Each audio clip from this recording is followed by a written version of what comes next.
Well, the time of change, I guess, has started for the Toronto Raptors, as I was not really expecting to do a video today for you guys because it looked like Coach Casey was going to be staying around, the way Masai was talking in the end season, I guess, press conference about he still has faith in DWANE Casey, and Casey's like, my keys are still here. I'm not leaving yet. All we hear, DWANE Casey has been fired as head coach of the Toronto Raptors. And a lot of people have mixed feelings. There's some people who are like, finally, good riddance. And then there's some people who are like, what are you doing? You're nuts. And I'm in a bit of both, right?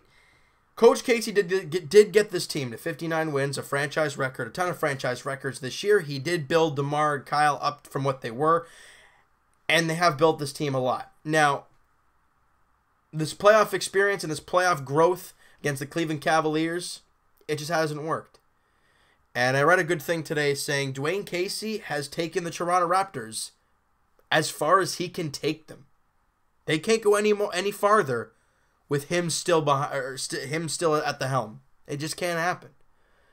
You know, and you heard what Masai was saying in the press conference about, you know what, he deserves the Coach of the Year. My personal opinion is Brad Stevens of the Celtics, but I mean, you never know. But Coach Casey, guys, as much as a lot of people had mixed feelings, this guy did set a bunch of Raptor records. He did get us past the dreaded first round as they did a couple of years ago, obviously. And, I mean, look, he was clearly loved by this team and Masai, obviously. But we all knew that if we didn't get past Cleveland, changes would be made. And we got swept by the Cleveland Cavaliers.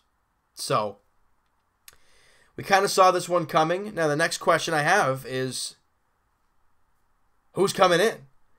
Now, everyone's going to yell Jerry Stackhouse. And I'm like, it seems like a pretty good candidate. I like Stack. I think he's a great coach. I think he's done great with the 905. I think he might be a great coach for this team. He's more of a hard-nosed guy, and I think this team might need that. Now, will that clash with Kyle Lowry? I don't know. I don't know what other change is going to be happening with this team, but I'm just assuming that nothing team-wise is going to change. It's just a head coaching position until something does get moved and change, even though with the contracts this team has, I don't know how they're going to move some pieces, but hey, you never know. There's been talks of Nick Nurse. There's been talks of Mike Budenholzer. I'm not sure why, but I mean, hey, it's an option, right? I want to hear what you guys have to say, though. It's not going to be a long video, guys. I just want to tell you, if you guys didn't hear about Coach Casey getting fired, here you go. I've let you guys know about the options that I've heard, at least. I know there's one other guy that I forgot to... Rex Kalamian, I think, was another one that I heard, one of the assistant coaches for the Raptors. So those are options that I've heard of. I don't know if there's any other guys who have, I guess, been in the mix. Good luck to... I got to say, guys, as much as DWANE Casey, we were talking about a lot of weird changes he made in game and a lot of, questionable calls that we all talked about.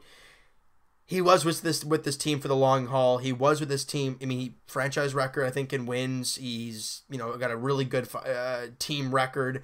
He set a bunch of franchise records. He's given this team the best team that they've had ever, arguably. But it was time to go. He's, like I said earlier, he has taken this team as far as he can possibly do so. And it's time to move on. Now, who comes in and will it work? Well, only time can tell. And I'll be making a video to you guys when that does happen. I'm just hoping it's not tomorrow and I have to do another video like this, because it would be kind of frustrating. But, hey, you know what? Coach Casey, as much as a lot of Raptor fans probably are like, good riddance, tip of the cap to you, bud. I mean, you've been thrown into this, and it's not all his fault. We all blame him. But can we blame him for DeMar DeRozan's 8 points in Game 3? And the abysmal defense we saw from DeMar in the playoffs? You can't really blame him for that. That's your best player. He benched him in the final quarter because he wasn't playing well, and the team came back. You can't blame him for that. You blame him for some of the mistakes that he made, the leaving CJ Miles out there against Kevin Love way too long. But those are, look, sometimes it's his fault, but there's a lot of times where it's just the players aren't playing well. But like I said, it was time for change, and it needed to happen. All right, so you know what, guys? That is going to do it for this one. I hope you guys enjoyed this video, and hey, tip of the cap to Coach Casey. Hit that like button if you guys enjoy the tenure of Dwayne Casey as a whole. Hit the subscribe button if you guys have not already. Comment down below what you guys think of the video. What have you thought of Coach Casey? What is your one fond memory of Coach Casey? If you had one to choose from, what would it be? I want to hear what you guys have to say, and we'll talk to you guys shortly. Leafs edition, as Kyle Dubas is the new GM of the Toronto Maple Leafs. We'll talk to you guys about that in a second. And we'll talk to you guys Jays edition tomorrow. Game 2 of the 3-game set against the Boston Red Sox. David Price, Marco Estrada in Game 2 as the Jays look to win the series. And that'll be great news for the team. And like I said, thank you, Coach Casey, for everything you've done for this team.